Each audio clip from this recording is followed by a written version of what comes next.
la Antártida, un continente bastante frío, ventoso y seco. ¿Será que hay vida que se adapte a estas condiciones? ¿Y será que los biotecnólogos podemos encontrar trabajo allí?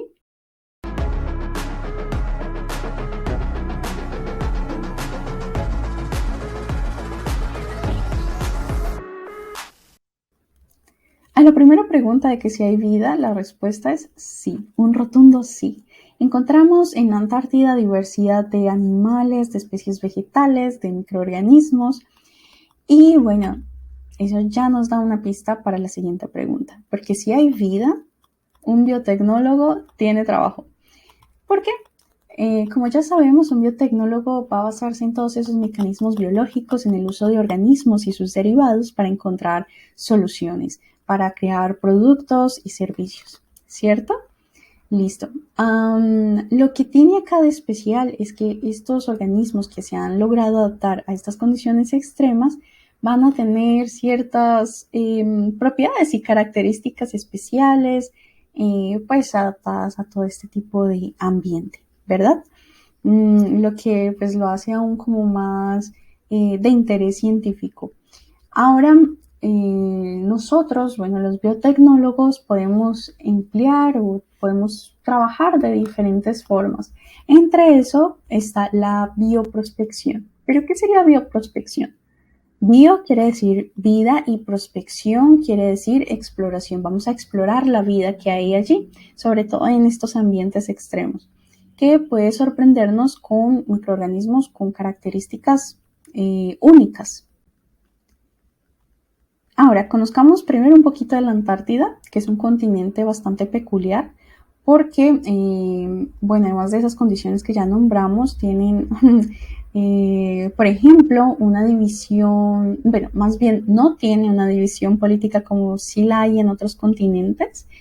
Esto porque en 1959 hubo un tratado que firmaron varios países para que en este continente pues hubiera más conservación, para que no hubiera una exploración de los recursos, una exploración con interés económico, militar, de guerra, sino que por el contrario pues se destinara más a la investigación y a la ciencia.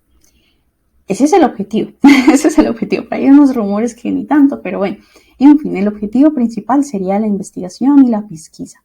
Eso está muy bien. Ahora, los países que allí están tienen derecho pues de colocar algunas estaciones de investigación, ¿sí? Todos los países pues sí tienen derecho a un voto, a tomar las decisiones con respecto a este continente. Y bueno, las estaciones que hay allí se hace, bueno, se hace investigación, se toman muestras y parte de esas muestras pueden ser enviadas a otros lugares.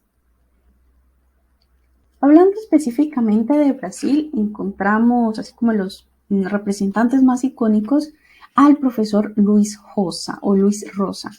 Él es profesor de la Universidad de la UFMG y coordina proyectos relacionados a la microbiología, más específicamente con hongos, tiene bastante investigación. Vemos los proyectos como ProAntar, MicoAntar, otras universidades como Unicampi, la UNILA, en fin. Y hay muchísimo más, mucho más. Solo que aquí pues, yo estoy mostrando solo algunas. Ya específicamente de la UNILA, pues encontramos al profesor Michel Passarini. Él también es bastante dado al área ambiental, de la parte de microorganismos, y él es quien nos enseña, cómo recibir estas muestras, aislar los microorganismos, evaluarlos, darles, hacer ciertas pruebas y encontrarles una utilidad. Al menos en la UNILA, él es quien nos está enseñando toda esta parte.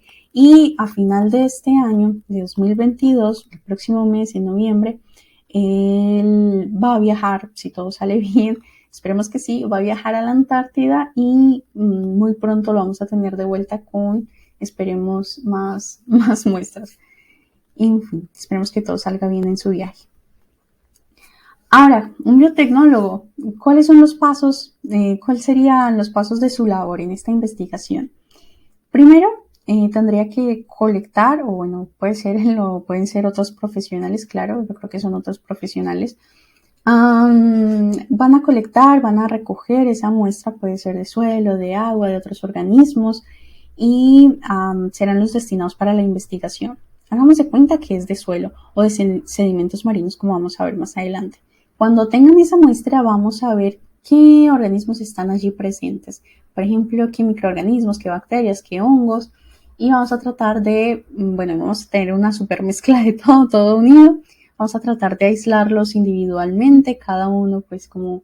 sí, individualmente vamos a tratar de conservarlos, de preservarlos para que nos duren mayor tiempo. Vamos a dejarlos a una temperatura muy baja, de menos 80 grados centígrados, en unos tubitos pequeños, criotubos, y en una sustancia que se llama glicerol, listo, a 20%. Ya vamos a ver más adelante, sin entrar tanto a profundidad, pero bueno. ¿Y qué vamos a hacer cuando los conservamos? Bueno, podríamos identificar esos microorganismos, podemos dejarlos más tiempo para evaluarlos y hacerles pruebas más adelante. Y en fin, pero la colecta, hablemos de la colecta. ¿Cómo ellos recogieron las muestras, al menos las que nosotros tenemos? Hay un tipo de máquina, de equipamiento, un tipo de caja que, bueno, de forma automatizada ella va a bajar, bueno, a sumergirse en el agua y llegar hasta la profundidad, más o menos unos 100 metros de profundidad. Al menos nuestras muestras tenían esa, bueno, se tomaron a esa profundidad. Llegan hasta la tierra, hasta los sedimentos y toman todo lo que le equipan, lo que puede. Y esta muestra será llevado hasta la estación de investigación. En el caso de Brasil, pues será la estación Comandante Ferraz, ¿sí? Y las muestras, bueno, nuestras muestras fueron tomadas de la isla Deception, una isla que tiene formato de cerradura. Ahora sí, cuando se colectan, son enviados a la estación Comandante Ferraz, la estación brasilera, que queda en una de las islas, ¿sí? Ya de ahí, pues se nos será enviada a nuestra universidad y nosotros las vamos a recoger en forma de paquetitos, y en el interior va a haber una tierra bastante húmeda, lodos, sedimentos más específicamente. Y bueno, nosotros estudiamos sedimentos, pero como ya habíamos visto, hemos nombrado, pues podemos, los microorganismos que queremos estudiar, podemos tomarlo de vegetación, de muestras de agua. En el capítulo anterior o 2 capítulos anteriores vimos cómo podríamos aislar microorganismos de plantas, del interior de las plantas, los endofíticos, ¿te acuerdas? En fin, ¿cómo lo vamos a hacer aquí? Vamos a utilizar los sedimentos marinos, ¿sí? Haz de cuenta, bueno, tierrita mojada. Y de allí vamos a separar todos los microorganismos que podamos. Ni todos se pueden separar. Más o menos se estima que de todos los que estén allí, un 10% son los que se dejan aislar. Eso de regla, como una regla general que se tiene, un estimado, ¿sí? ¿Por qué? Porque pues, bueno, por muchos factores, como por ejemplo que le cambiamos las condiciones o no tenemos los medios suficientes a los que ellos están adaptados, que les gusta, entre otras cosas. Hay muchos factores, ¿sí? En fin, bueno, la idea es que los que consigamos aislar en el laboratorio podamos conservarlos en los tubitos, como había nombrado. Ahí vemos en pantalla también, yo voy explicando, pero en YouTube pueden encontrar el videito. En unos criotubos pequeños que serán conservados a menos 80, ya lo había mencionado, y en glicerol 20%. Bueno, y hay unas asas, unas varitas específicas que utilizamos para inocular, unas específicas para bacterias, otros para hongos. Bueno, ahí lo vamos viendo con el tiempo. Y bueno, ya podemos identificarlos, podemos conservarlos. Todo depende del interés del estudio, el objetivo del estudio. Cuando están conservados, bueno, nos puede durar mucho tiempo, ¿cierto? Hasta que queramos seguir investigando con ellos. Para ello necesitamos reactivarlos. O sea, allí congeladitos los dejamos medio latentes un poco, pero cuando queremos saber toda su actividad enzimática, lo que hacen, lo que no hacen, necesitamos acordarlos, despertarlos. Vamos a volverlos a sembrar en laboratorio, en unas placas, y después vamos a mirar, qué es lo que les gusta consumir, qué es lo que les gusta comer. Y después vamos a mirar qué actividades, qué usos le podemos dar. Bueno, y para reactivarlos, entonces vamos a sacarlos de esos criotubos, de esos tubitos pequeñitos. Vamos a coger el asa y vamos a colocarlos en unos platicos, en unas cajas de Petri, en unas placas de Petri que van a tener un nutriente agar, que es un tipo de gelatina, ¿sí? Como una gelatina que tiene todos los nutrientes básicos necesarios para que ella pueda crecer, desarrollarse, para que pueda expandirse, ¿sí? Y que pueda hacer toda su actividad para que, bueno, se pueda desarrollar normalmente. Y para saber qué les gusta comer, consumir, degradar, vamos a hacer algunas preparaciones especiales, algunas gelatinas especiales, agregando varias sustancias, por ejemplo, almidón o proteínas como la leche o celulosa o lignina, bueno, así varias cosas vamos a darles y después vamos a saber si ya les gusta y la degradan. Lo que ellas poseen para facilitar su trabajo son enzimas, unas proteínas, unas moléculas que van a ayudar a degradar o van a ayudar a transformar esos nutrientes que le dimos, por ejemplo, esas proteínas o esas moléculas grandes y mayores, en unas más simples o algunas que ellas puedan transformar o degradar más fácilmente. ¿Listo? ¿Cómo lo vemos en el laboratorio? ¿Cómo sabemos si ellas tienen enzimas, si las bacterias tienen esas enzimas especiales, si degradaron, si no degradaron?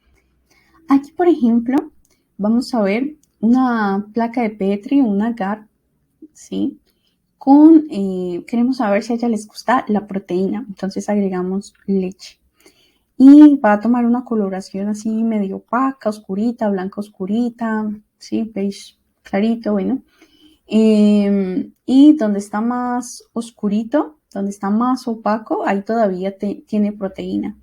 Pero aquellas bacterias que sacaron esas enzimas extracelulares, que degradaron las proteínas, que las transformaron, van a hacer que el medio parezca más transparente. Entonces, donde esté transparente es donde más se degradó la proteína, ¿sí? A veces es fácil de ver así, a veces es así solamente se coloca en el sol, ahí parece como un haz de luz ahí pasando como un milagro, ¿sí? Y eso. Entonces, a veces es fácil de ver así. Quedó transparente, ahí hubo actividad enzimática. Otras veces no es tan fácil, es invisible y tenemos que utilizar otras formas, ¿sí? Como venía diciendo, pues hay veces que así solo a ojo no se consigue ver, como el hombre invisible, ¿sí? Bueno, llegó un momento en la película del hombre invisible que ya estaba como medio loco, comenzó a hacer sus fechorías y nadie conseguía pararlo, no lo encontraban, ¿sí? No sabían dónde estaba. Para poder verlo y parar lo que él estaba haciendo, poder frenarlo, tuvieron que pintarlo. ¿Con qué? Bueno, en la película lo hacían con sangre, lo untaban así, le arrojaban sangre encima y ya lo podían ver y ahí comenzaron la batalla para poder vencerlo y en fin. Principio de acá, lo que está invisible lo vamos a pintar para que deje de estarlo. Y eso mismo vamos a hacer con las bacterias. Vamos a pintarlas, no necesariamente con sangre, claro está. Hay otro tipo de colorantes, de tintes, como por ejemplo, bueno, en esta prueba para saber si a ellas les gusta el almidón, vamos a utilizar yodo, muy parecido a ese que utilizamos cuando tenemos una herida. Nos aplicamos isodine, nos aplicamos yodo encima y ese tiende a tener es un pigmento bastante oscuro, ¿verdad? Cuando lo agregamos ahí en la caja de Petri, lo colocamos encima de las bacterias de todo el medio, este va a quedar oscuro, tan oscuro, oscuro, oscuro como un agujero negro. Ahora, si ellas, bueno, si queda oscuro es porque ahí hay almidón, ¿sí? Y si queda transparente es porque consumieron el almidón. Bueno, entonces donde está más transparente significa que las bacterias consumieron el almidón, entonces tienen una enzima llamada amilasa. Sería amilasa positivo ese ensayo. Ya lo que nosotros hacemos en laboratorio también es medir el tamaño de esos halos, de esas zonas claras que están alrededor de las colonias de las bacterias, y vamos a mirar, a medir ese tamaño, ¿sí? Entre más grande sea este halo, pues se estima que la actividad enzimática va a ser mayor, que degradó aún más ese componente. Y ahora con proteína, entonces del lado izquierdo traje una imagen de un medio con proteína, pero teníamos unas bacterias ahí y el medio quedó totalmente opaco, entonces no hubo actividad enzimática. En cambio, ya en otra imagen derecha vemos que efectivamente el medio estaba opaco, pero comenzó a ser translúcido, comenzó a ser transparente bastante. Entre más días pasen, pues las bacterias más van a degradar, el halo va a quedar más grandecito, ¿cierto? Y eso es lo que nosotros vamos a medir, vamos a ensayar. Aquellas bacterias que produjeron un halo más grande significa que degradaron más, y las que tienen más potencial de ser utilizadas para degradar algo. Degradar como que, por ejemplo, para degradar plásticos, contaminantes de fluentes, de muestras de agua, o algunos derivados, digamos, como el acerrín, algunos derivados de la madera, y así. Listo. Ahí digamos que vimos todos a grandes rasgos. Vamos a mirar ahora sí como aplicaciones biotecnológicas. ¿Qué más? ¿Qué más podemos hacer? De aplicaciones biotecnológicas, pues ya sabemos que, por ejemplo, podemos utilizar algunas levaduras para la producción de cerveza, y aquí con las bacterias de la Antártida, ¿qué podemos hacer? ¿Qué podríamos hacer?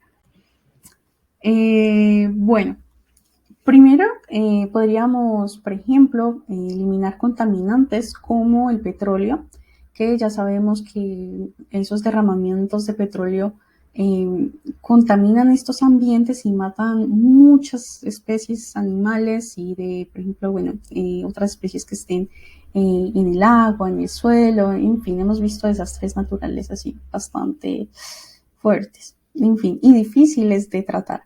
¿Sí? Sobre todo los derrames de petróleo son bastante difíciles de tratar. Y con estas bacterias podríamos encontrar eso, parte de la solución, de hecho. En fin, es importante aclarar que una sola bacteria, un solo hongo, no va a ser suficiente pues para tratar el problema.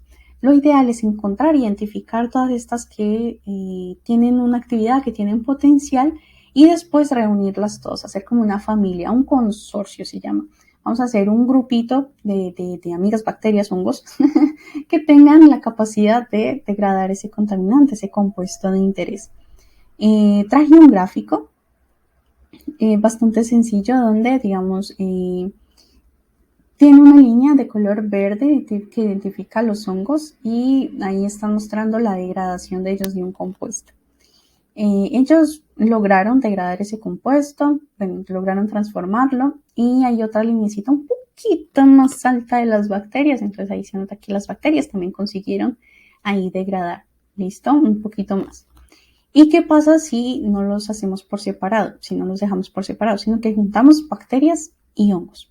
Resulta que ellos así, unidos, formando este consorcio, esta alianza, pues todos juntos, dispararon, mejor dicho, la degradación, unidos potenciaron, lograron degradar muchísimo más, transformar muchísimo más. Así como trabajo en equipo, ¿no? No es buena una cosa, otra es en otra, pero juntos podemos lograr más.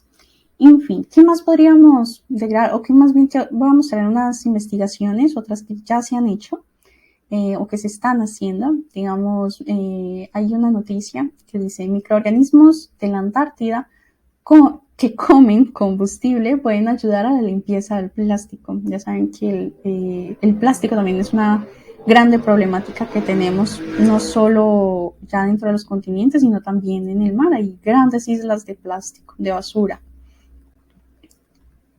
También, como hemos nombrado, de residuos de agua, de fluentes contaminados, residuos, digamos, de plantas de sacrificio, donde tenemos pues un montón de sangre, de algunos tejidos. Entonces, ¿se acuerdan de esas bacterias que les gustaba degradar la proteína. Bueno, esas las podemos utilizar aquí en las plantas de sacrificio para tratar todos estos efluentes con sangre, con tejido.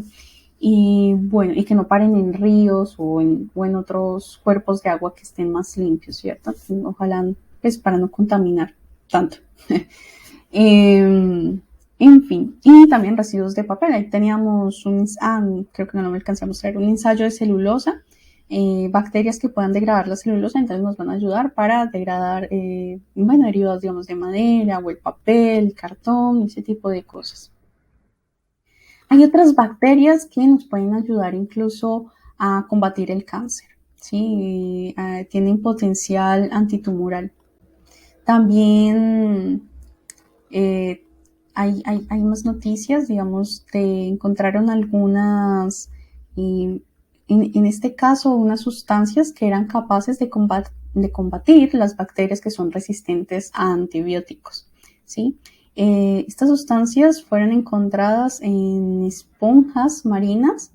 Claro que las esponjas en su interior tienen otros microorganismos, tienen microorganismos que son capaces de producir todas estas sustancias. Entonces, como hemos visto, pues antes teníamos un hongo versus hongo, también tenemos bacterias versus bacterias, bacteria versus hongo, bueno, y así, ¿sí? Solo depende del compuesto que ellas produzcan. Y este es otro tema muy, muy interesante. Resulta que no solo producen enzimas, sino, bueno, digamos, no solo para degradar, sino hay unas proteínas que nos sirven para conservar tejidos, conservar células. Por ejemplo, las proteínas anticongelantes, ya que estas bacterias, estos microorganismos que están en el frío intenso de la Antártida, pues corren el riesgo de congelarse cuando del agua que está en ellas comience a formar cristales, bueno, también en el exterior, bueno, en fin, que el agua comience a formar cristales y perforen las membranas, las atraviesen y ellas mueren. Entonces, para evitar ese proceso de formación de cristales, de congelación, ellas producen unas proteínas que impiden su congelamiento. Estas proteínas, entonces, son de gran interés biotecnológico. Ya son aplicadas, por ejemplo, para la conservación de órganos, se pueden utilizar para preservar embriones, gametas, para preservar alimentos, incluso en la parte agrícola se podrían hacer biología sintética, algunas transformaciones. ¿Para qué? Puede ser una transformación en una planta para que esta planta produzca proteínas y la misma planta produzca esas proteínas y no se congele, ¿sí? Digamos, en tiempos así de mucho frío, entonces imagínate que la misma planta pueda producir eso.